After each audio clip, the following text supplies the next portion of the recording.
নমস্কার বন্ধুরা, আজকে আমরা চলে এসেছি রান্নাঘরে। কুলের আচার বানাবো। দেখতে থাকুন কেমন করে বানানো হয়, কি কি মশলা দেওয়া হয়। আজকে একটু ভাজা কুলের আচারের জন্য যেই মশলাগুলো লাগবে সেই মশলাগুলো আমি নিয়েছি।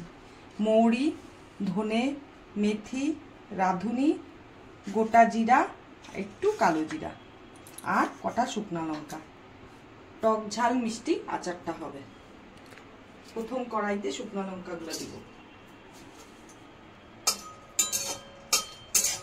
কুলটা আমরা রোদে ধুয়ে ভালো করে নুন হলুদ মাখিয়ে দুদিন শুকালাম।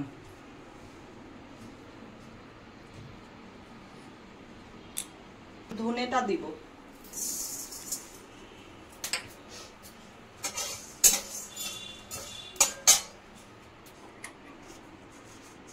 তারপরে জিরেটা দিলাম,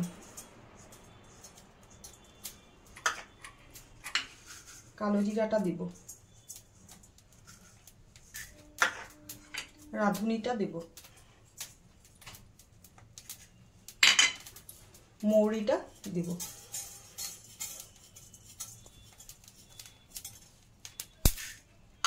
এবার মেথিটা দিব।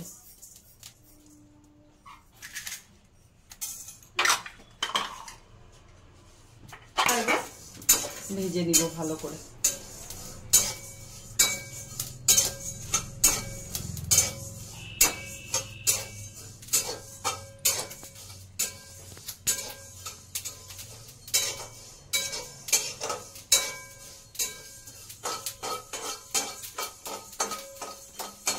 রেসিপি নিয়ে মশলাটা ভাজা হয়ে যাচ্ছে, এবার নামিয়ে নিব।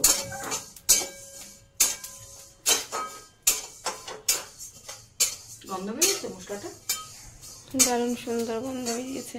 তাই আচারের মশলার গন্ধতেই তো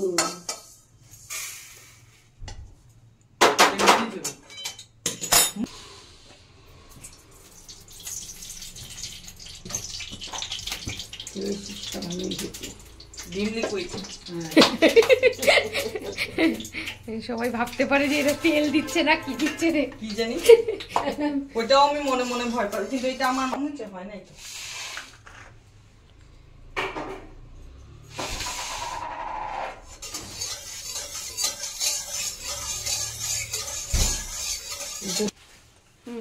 এবার ফোড়ন দিলাম।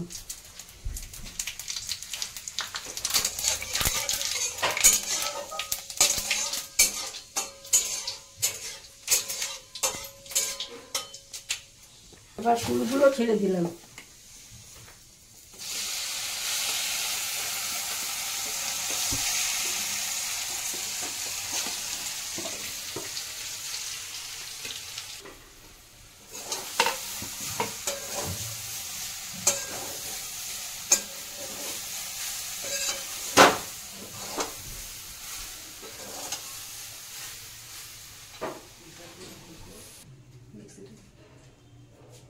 মশলাটা এখন গুঁড়ো করব মিক্সিতে। আমি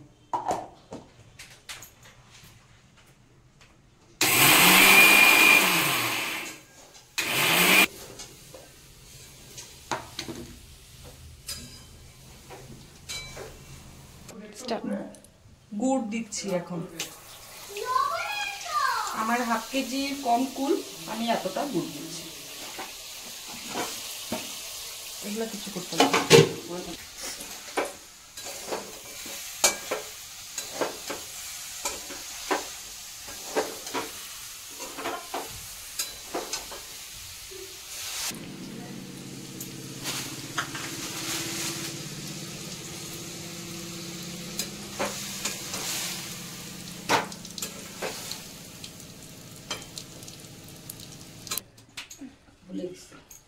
মশলা দিচ্ছি এবার।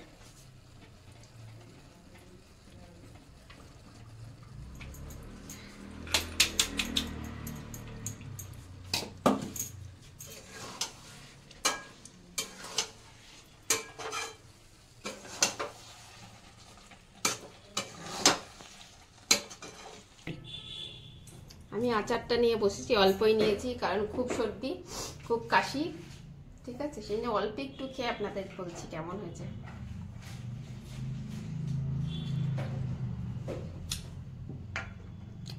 আমার প্রিয় জিনিস, প্রিয় বলতে অনেক কিছুই হয়, তবে আচার খেতে ভালোবাসি।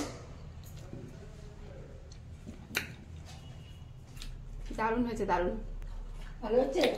দারুণ হয়েছে। না টক, না মিষ্টি, না ঝাল, একদম পারফেক্ট তিনটেই। দারুণ হয়েছে খেতে।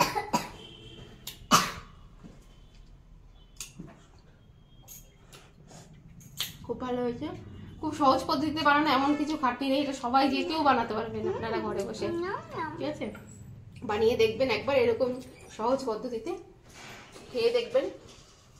দারুণ লাগছে, আমার কাছে ভীষণ ভালো লাগছে, আপনাদের কাছে অবশ্যই ভালো লাগবে, ঠিক আছে? বানিয়ে একবার খেয়ে দেখবেন, আর আমাদের অবশ্যই কিন্তু কমেন্ট করে জানাবেন যে আমাদের রেসিপিগুলো আপনাদের কেমন লাগছে, ঠিক আছে?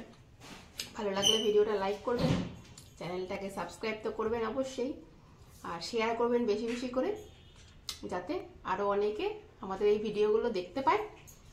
ঠিক আছে, তাহলে আজকের জন্য এখানেই টাটা, বাই বাই, আবার দেখা হবে অন্য কোনো ভিডিওতে।